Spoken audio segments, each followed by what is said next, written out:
Welcome to The Pick List, the podcast for curious food industry minds. Every week, we bring you our pick of articles from the world of food and grocery retail and explore what they tell us about how our food industry is changing in these extraordinary times. We chat about the major news from nationals and big trade titles, but we also love unearthing gems from niche publications and sharing brilliant, quirky food stories that change the way we think about the food we eat and produce. I'm Julia Glotz. And I'm Laura Ryan. It's great to have you with us. Let's start the show. Hi Julia, it's episode 32 of The Pick List. How has your week been so far? Hello Laura, very good, thank you. I've been very busy doing a lot of training, and in fact I've just signed up 2 new clients for my training business on a trade media masterclass, which is one of the dedicated masterclasses I run for PR agencies that are looking to get more coverage in the trade press. So that's keeping me very busy at the moment. That sounds absolutely fantastic.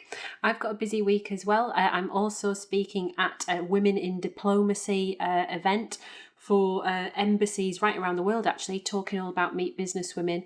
And as some of my connections are saying on Twitter, they're wondering how much diplomacy I've got. So we will find out. And I'll feedback next week, but looking forward to it. We've got a fantastic guest this week, haven't we? We have indeed. We're joined by Lowri Tan, who's CEO of Little Tummy. Lowri brings such an interesting perspective on the industry. She's obviously at Little Tummy now, a D2C baby food business, but she's got a background working for Graze and for Cadbury as well. So really knows the industry very well and brought some fantastic articles for us to discuss as well. Yeah, it was great hearing some of her insights.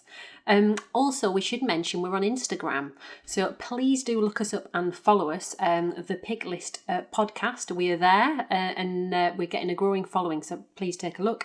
And as ever, please do like and subscribe to the Pick List. Should we start the show? Lowri, welcome to the show. Thank you so much for joining us. Thank you. Thank you for inviting me. It's a pleasure to be here. Why don't you briefly introduce yourself and tell our listeners who you are, what you do, and how you're connected to the food industry? Okay, so I'm the CEO of Little Tummy, and we offer cold pressed, fresh, and nutritious baby food.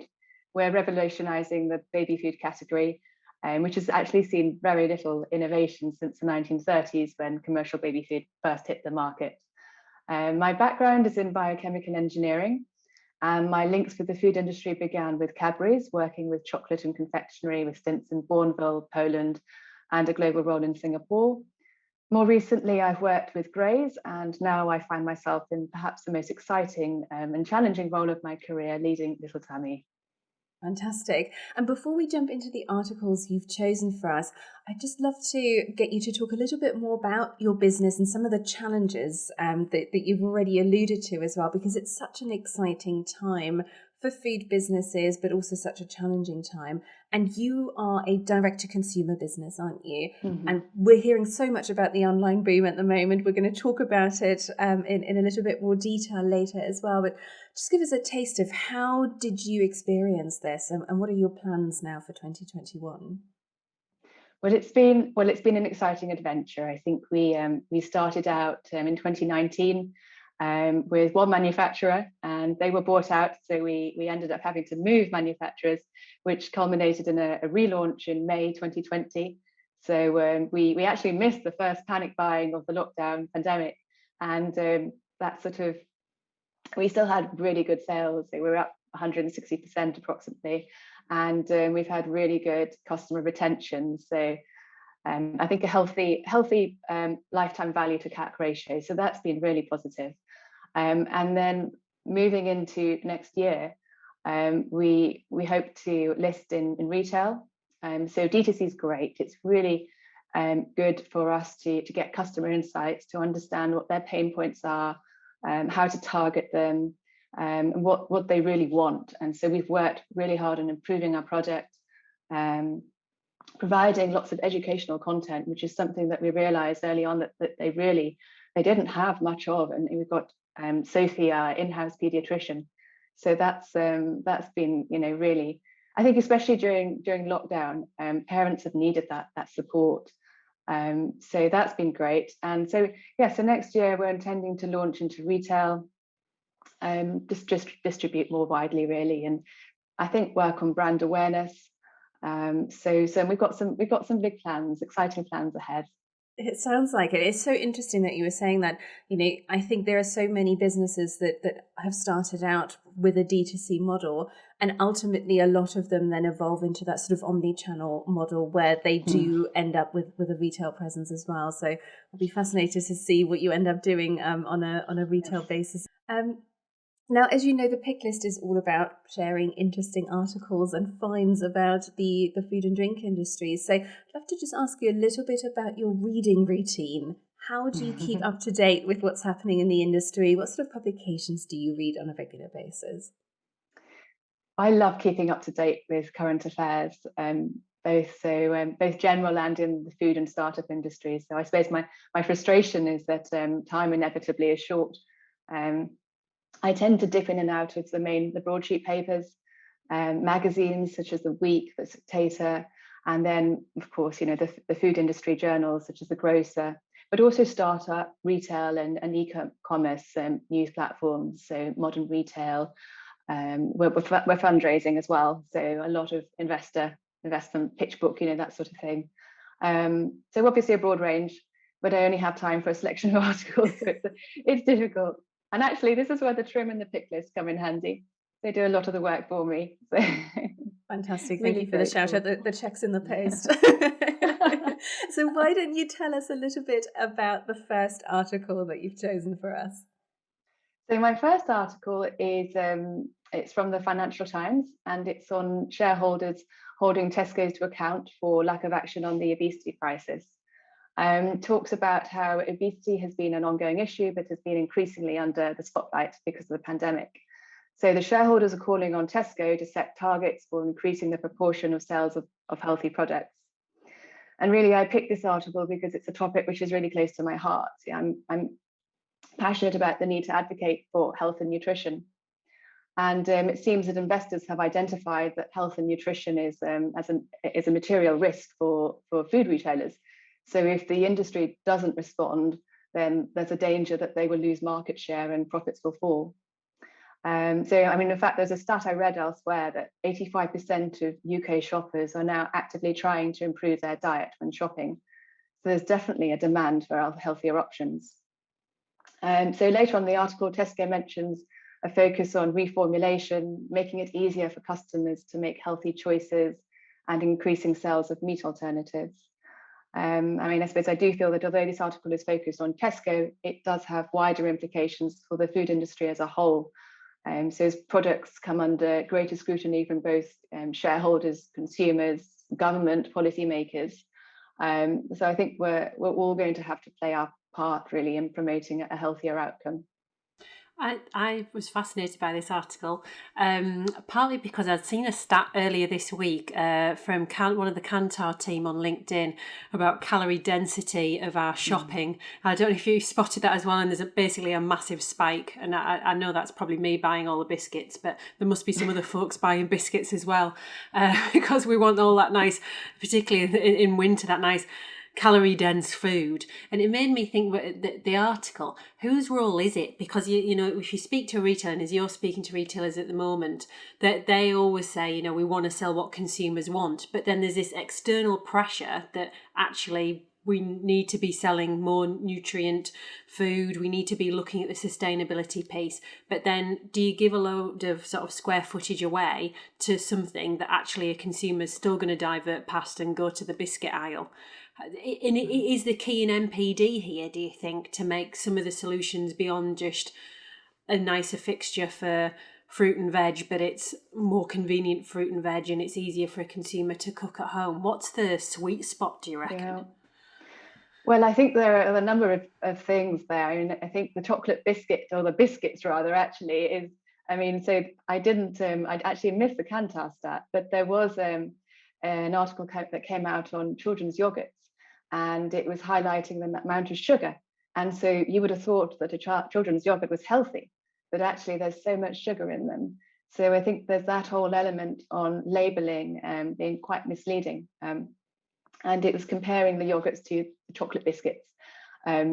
So I know with the baby food category, for instance, that there are some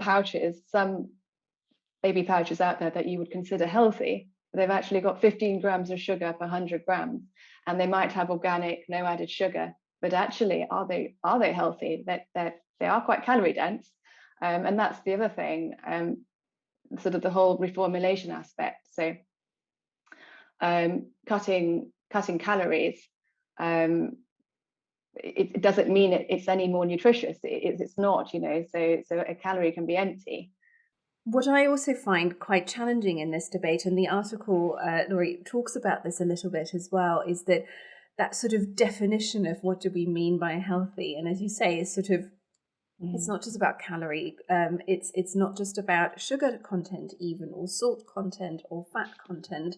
But it's about nutrient density as well. And I think that is always such a difficult area for food manufacturers, but also retailers to navigate. I mean, we saw that with the obesity strategy in the past, where if you have relatively blunt metrics, you suddenly start penalizing what would be considered wholesome, fresh foods. Things like nuts, things like olive oil. Yes, and I think there's also then the complication of, well, it's not a complication, but which is the priority. There's the whole sustainability issue, climate change, but then nutrition. So I think sometimes, obviously a move to plant-based is supposedly good for the environment, and I think on the most part it is. But actually, is it healthy? Again, do you get all the nutrition from it? So is nutrition the priority, or is it sustainability? And maybe that has to be a consumer choice, actually. As consumers become more aware, they will want it. And if the retailer doesn't provide that healthy option, then the consumer will likely walk. And it does. So I do think it covers all aspects. There's the educational side, policy making side. Retailers need to do their bit. Producers as well. We need to produce healthy food. Our NPD has to be healthy, nutritious, and tasty, and good for the environment. And I think, from my perspective, obviously this all starts with the early years. So if you can bring your child up to eat healthily, and then they have those healthy eating habits ingrained in them, then they're more likely to make the healthier choices. And I think there has really been a shift over recent years to, really pushing healthy, nutritious food. Julia, what's your first pick this week? My first pick is from The Times, and it's an article titled Groceries in 10 Minutes, the Next Delivery Battleground. This is all about express grocery delivery, which is just such a fascinating part of the online market at the moment. This article specifically talks about a Turkish company called Getir, which is really trying to revolutionize delivery. They are already very successful in Turkey, and now they're making a big play for the UK. This is London initially, as you'd expect. So Getir have now opened 5 dark stores, and they plan to open another 20 in the capital over the coming few months. And they also have some big name backers and sizable investment behind it, as you might expect. And the wider context here is, of course, the pandemic and the boom in online shopping that we've talked about on this podcast so many times. And of course, also these new partnerships between supermarkets and delivery operators, such as Uber Eats, such as Deliveroo, which have really changed expectations around delivery times quite dramatically.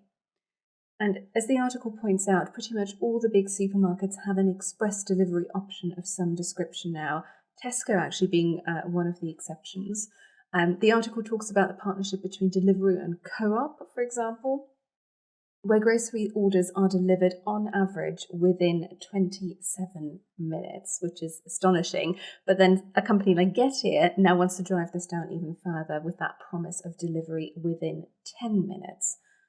And the way they're looking to achieve this sort of crazily fast delivery time is essentially by having a network of dark stores. So when a grocery order comes in, unlike with other operators, you don't need store staff to pick the order. You don't need the driver to go into the store to pick up the order. It's done much more efficiently via these mini dark stores. Now, the big question is always when we talk about online as profitability, you clearly need quite a few of those mini dark stores in order to start servicing larger areas. Can you really make money with these services? Are consumers prepared to pay enough of a premium for these super fast delivery options, or is it just going to become something they expect and it's going to eat even more into online profitability? Also, some questions that the article talks about working conditions for the drivers that are often powering these services, very often employed on a sort of gig economy model. Also, some road safety concerns given the focus on fast delivery times with these services. And of course, there is that question of long-term consumer demand. Are these delivery options really going to be compelling once we can pop out to the local convenience store whenever we want and we don't feel like we might be restricted in going into some of these smaller stores? And Lowri, I was really interested in your take on this, given that right now delivery D2C is a big part of your business. How do you handle delivery, and have you seen any evidence from your customers that they are looking for more and more speed when it comes to delivery times? So it's interesting. So when we're setting up, the question of how often do we deliver came up, and we landed on, well, let's start with once a week, and as volume increases and demand increases, we're probably going to have to increase it. But demand has increased, volume has increased, and we haven't been asked to really for speedier delivery. We do get the occasional, can I have it sooner? And we try and accommodate, or if they've missed the order cut off and I can still push it through, I will. So yes, we do get a handful. But ultimately, I find that we haven't had that, that pushback for, can you open up more delivery slots? I mean, our stance has really been that it's not, if we can consolidate it into one weekly order, it's far more environmentally friendly. And it saves, and people can order in bigger batches and order once and fill their fridge, and it's just more efficient that way. And I suppose it depends on perhaps how you shop. I think maybe perhaps as a mother, I don't know, I'm torn about this. I feel that these delivery apps they're skewed perhaps. I question who their customer is. I think that's what I struggle with. Who's a target customer? They're skewed perhaps more to urban areas. They probably can't offer a large variety of at least fresh products, because they've got lots of local, depots or dark stores. I've actually had a look at their apps. Their apps are really good. They're really streamlined, convenient, easy to shop, but the product descriptions are minimal. So I think they perhaps cater more for the convenient shopper rather than the ethical shopper. And pricing is high. I think it's a 10 to 20% higher. But they also intend to use advertising as a revenue channel. But actually, if I want convenience, I don't think I'd want to be bombarded by ads. So on the other hand, I can see that if you're a parent and you've got a screaming baby, a toddler wanting their dinner, you've forgotten something, you really don't want to have to strap the baby in a pram and put the coat and shoes on the toddler and drag them out the house. So it does have its place, I feel.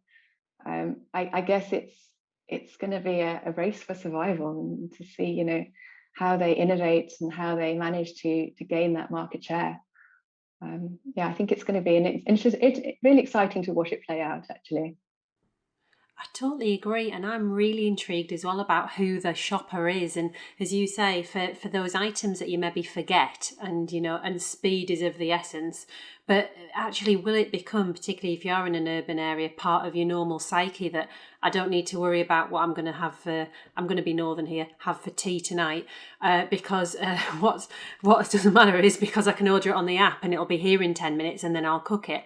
And back to the previous pick, we're talking about health, and invariably, cooking times maybe for healthier options are a touch longer. And if you're thinking, if you want something convenient, you want it quick, is it that old model of booze and chocolate and a ready meal, or is it going to become more than that? Is to your point, Laurie, is there going to be more of an ethical play in this further down the track? But it doesn't quite marry for me 10 minutes and that customer. Laura, what's your first pick for us? My first pick this week is from the BBC, and it's Coca-Cola trials first paper bottle. And there's been a bit of a news about this because there's been a few players, including Absolute and Carlsberg, talking about paper bottles over the last couple of weeks. So I was intrigued by this article. And by a bit of background, Coca-Cola have been ranked the world's worst plastic polluter by a charity last year, Break Free from Plastic. And Coca-Cola have already got a zero waste policy in play, and they want to be zero waste by 2030.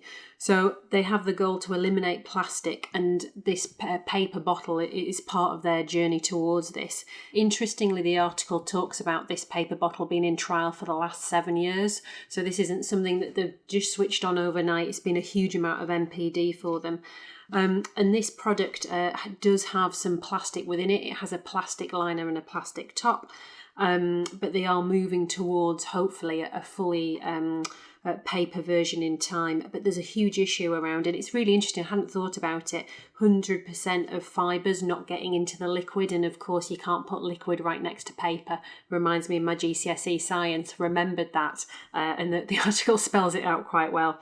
The trial is going to be in Hungary for a fruit beverage from the Coca-Cola portfolio called Adez. And the article talks about a single moulding and how easy it is, obviously, if paper's in two parts, that it could come apart. And they feel like they've tested it as well as they can before they actually put it now out into the market in Hungary.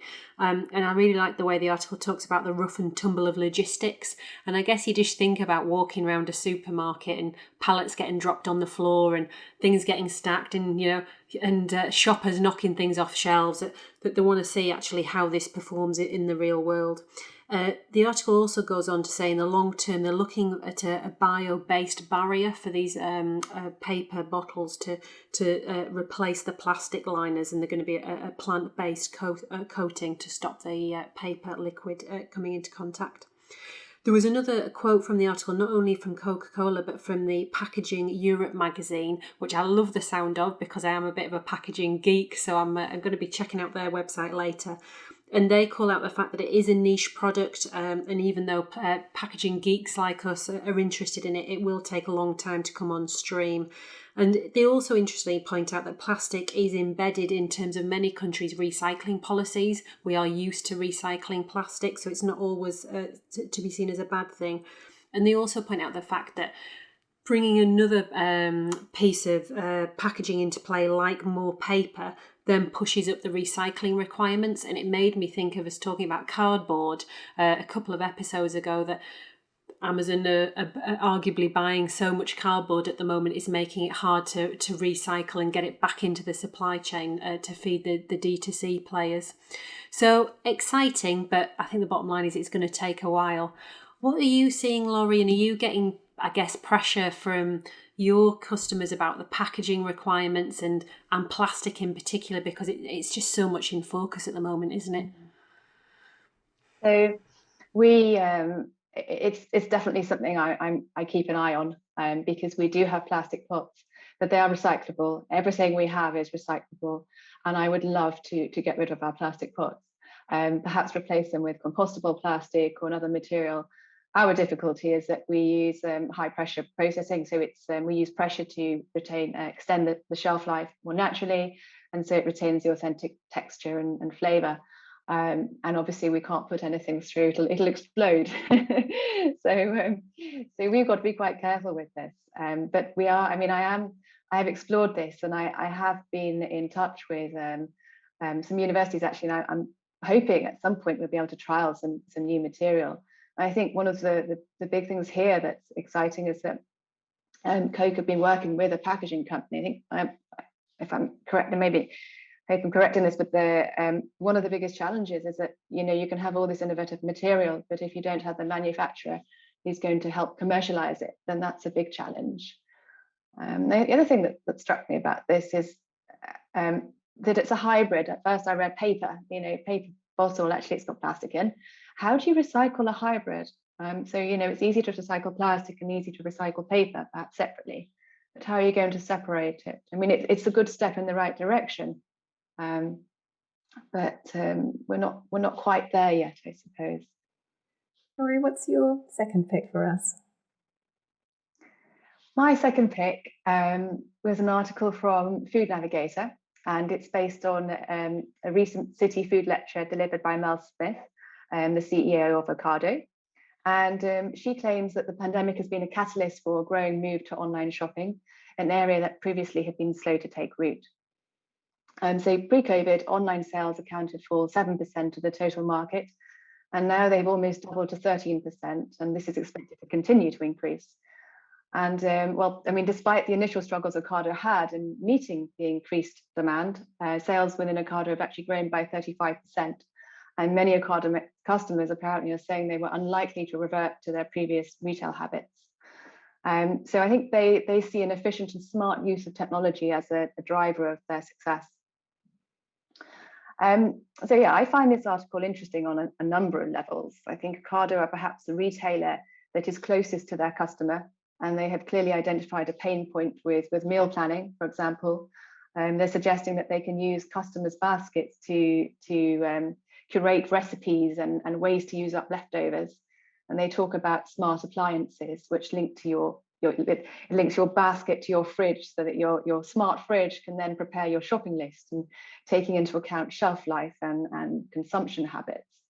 And on the one hand, I love this idea. I think it could encourage us to eat more healthily and have an educational aspect. But on the other hand, I also worry that it will take away all creativity and spontaneity.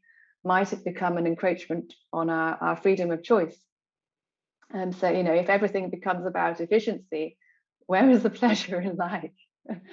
I guess on a more personal note, I've actually done the opposite. So I used to shop online at least half the time. But with lockdown, my weekly shop is now the highlight of my week, and it's an opportunity to connect with humanity.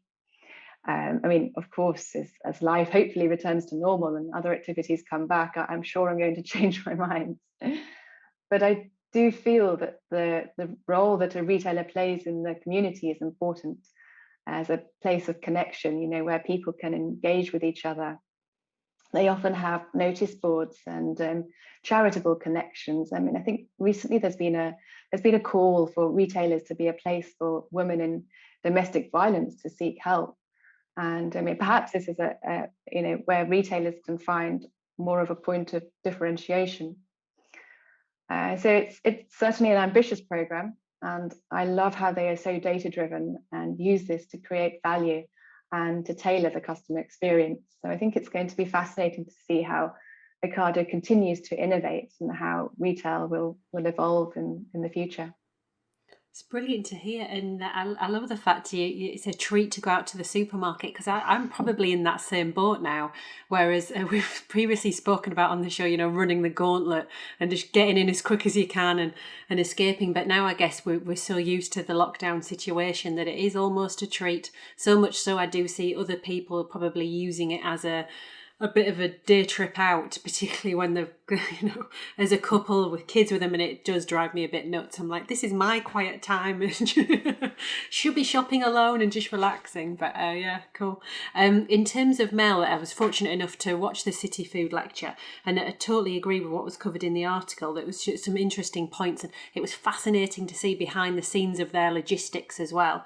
And one thing that was captured in the article there as well, about the 28 days in advance and knowing predictively, or even through ordering, what your customers are going to be ordering, so you can reduce waste. I thought that was really fascinating, and I suppose you'll be picking this up as well, Lowri, about that whole D2C, about knowing what your customers like to have. And the fact, I feel like I always mention this every episode, I'm sorry, but we tend to have a meal repertoire of about 8 meals. So unless it's a special occasion, no one's going to actually go totally left field here. So you can start, managing what your shoppers are going to have and all that amazing data.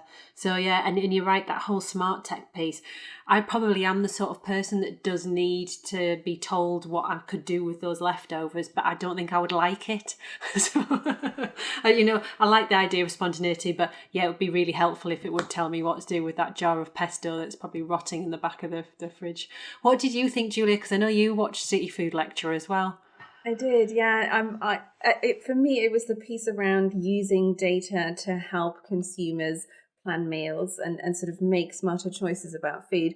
I think this is fascinating, and there's so much potential there, because I feel like shopping for food, yes, for some of us it's a pleasurable experience and it has that sort of spontaneity to it, but there are so many demands, logistical demands on shoppers these days. Even if you take the pandemic out of the equation, we are bombarded with health messaging. You're supposed to get a certain amount of protein. You're supposed to get your 5 a day. You're supposed to get a certain amount of fiber. You're supposed to do this. You're supposed to do that.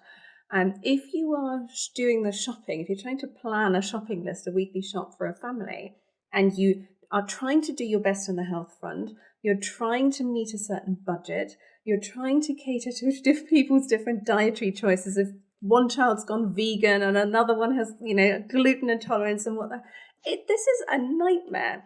And I think if you can come up with an interface that's data-driven that makes it easy for consumers to say, you know what, my budget this week is £100.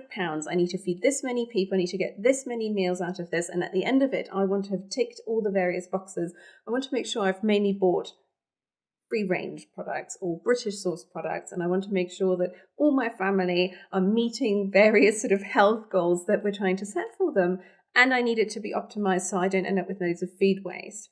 Well, I think lots of shoppers would really welcome some data-driven help in that. So it sounds like this is something that Ocado are exploring seriously. I think it could become a really compelling point of difference.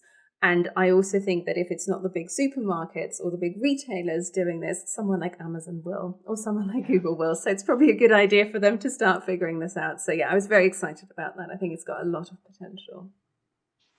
What's your second pick this week? So my second pick this week is from Fast Company, and it's an article titled, "This cream cheese doesn't have any milk, just lots of Fusarium strain Flavolapis," which I suspect I've just completely butchered, but we'll put it in the show notes so you can have a look at it yourself. But this is about a really interesting new brand of dairy-free cream cheese alternative and meat-free patties, essentially, that's just launched in the US. Now you might say, well, we get loads of dairy-free alternatives and lots of meat alternatives. What's so exciting about this? Well, the reason this caught my eye is because the company that's launching this is Nature's Find, and they are really, really interesting. They specialize in using fermentation technology to turn fungi into protein, which can then be used in dairy alternative products, but also meat alternatives. They've been around for a while. They were founded in 2012. And have so far raised $185 million, which tells you something about the potential that investors are seeing in this market. And the kind of fermentation that they are using, sort of precision fermentation, is a really hot topic in the alternative protein world at the moment, because it's really efficient. It uses a fraction of the land, water, and energy, not just of meat and dairy, but also of other alternative proteins. So we're sort of starting to see that debate about, it's not just meat versus meat alternative, dairy versus dairy alternative, but also starting to see a little bit more nuance in the debate around which alternative proteins are potentially most advantageous. And the protein that you get from this precision fermentation process that they have developed is incredibly versatile, which is why this company is launching a dairy alternative product and a meat alternative product at the same time. It's basically to make the point that this is very, very flexible as an ingredient, and you can use it to create a really wide range of products. Fermented fungi probably doesn't sound like it would have a lot of consumer appeal if you put it like this, but I think the branding's pretty good. I think the name's pretty good. And of course, fermented foods, just as an overall category, are becoming more mainstream. So I wonder if that creates an opportunity for slightly more positive associations than there would have been in the past. And in the UK, of course, we have a very well developed market for mycoprotein through corn. So you'd imagine that consumer acceptance in a market like the UK might even be higher. So it'll be very interesting to see how Nature's Finds international ambitions play out and whether they're ultimately going to be looking to bring this to the UK as well.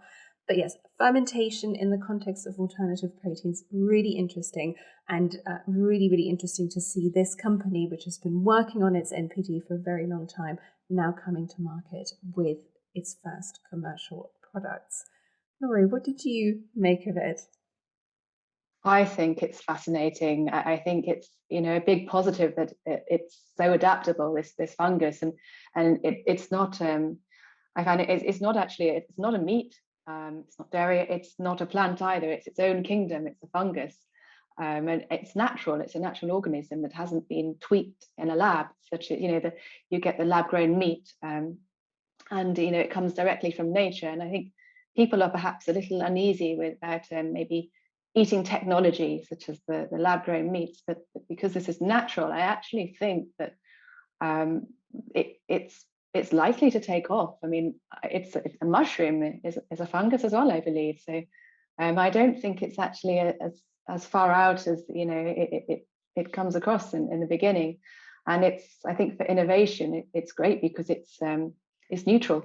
There's no natural flavor, so it's great as a building block. It's a perfect base. It's also it seems to be really space efficient, environmentally friendly. So it seems like an all-round winner. I mean, I guess I'll probably reserve my full judgment until I've tasted it. But I'm really, I'd like to taste it. Laura, what's your second pick for us?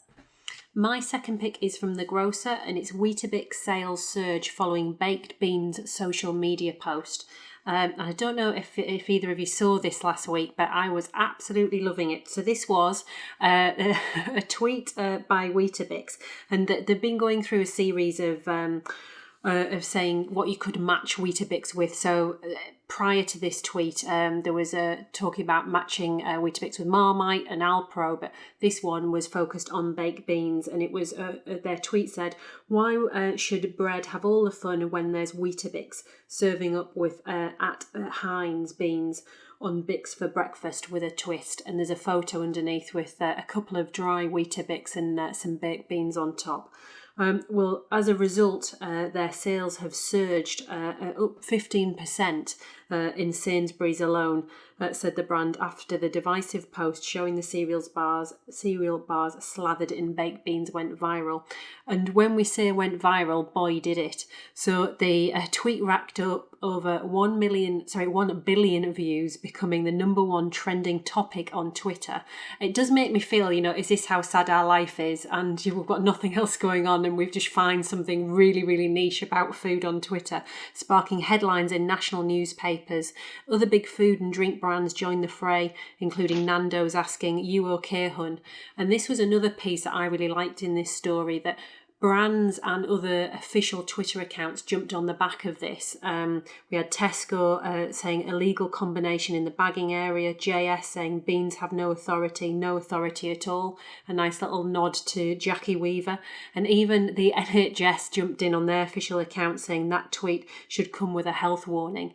And part of this in the back of my mind, and I know we spoke about it last season, and I think it was around KFC and them having the autonomy and the ability to whoever's running that social media account to move at pace, to say something authentic, to say something punchy, and not have the requirement to send it up the hierarchy to be signed off. And that resulted in a lot of, I guess, social media banter and disarming of brands, which I thought was really interesting to see. Weetabix head of brand Gareth Turner said the business certainly didn't imagine would get such a big response on social media, media, and the post was part of our wider campaign to encourage people to eat Weetabix in different ways.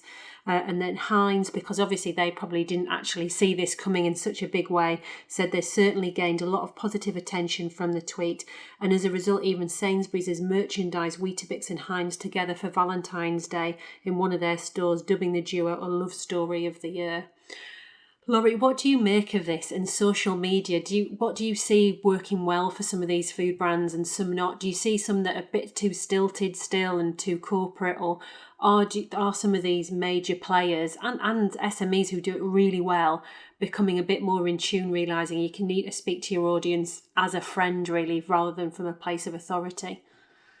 Yes, I mean, I think this is a great example of the British sense of humour. It really tickled me, and I think it's difficult in social media to find your voice and to really, it sort of reach your customer. And I think that this was just a very clever campaign, and that hit the nail on the head, and it captivated the nation and endeared them to the brand.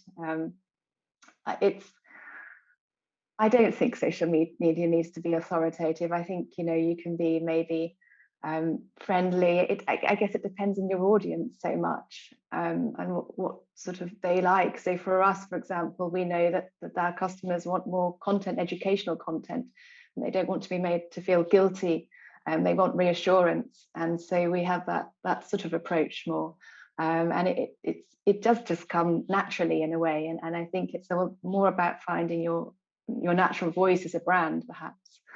I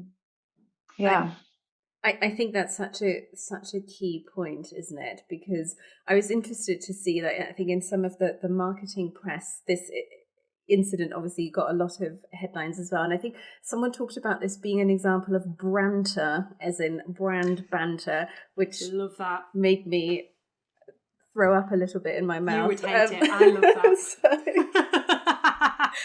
So I think when these things happen reasonably spontaneously, or at least they come across as happening reasonably spontaneously, fine. If it becomes a thing where now poor social media managers are going to be tasked with, creating branter moments, I think the public's appetite for this would disappear rather quickly. So yeah, I think it's obviously had fantastic results here, and it shows that if you get your social media audience right, and Laura, as you say, you've got a social media team that's empowered to act spontaneously and get this right in the moment, you can still make a massive impact. What Little Moons did on TikTok recently, I think, is another example of just hitting the right tone, understanding the audience, understanding the platform, and you're acquiring far more customers and far more eyeballs than you ever could through a paid campaign. But yeah, that mention of branter just made me a little bit nervous that we're going to start seeing brands really sort of forcing these kinds of hilarious moments. I don't think that would be a good way forward. Lowri, thank you so much for joining us. It's been great to have you on the show. Thank you. Really enjoyed it. Great to have you. That's all we have for you this week. Thank you so much for listening. You can find links to the articles we discussed in the show notes at thepicklist.co.uk. If you enjoyed our show, please subscribe, give it a rating, and leave a review. It makes a massive difference to our podcast and helps us reach more people in the food industry who'd enjoy listening to The Pick List. Thanks again for listening. See you next time.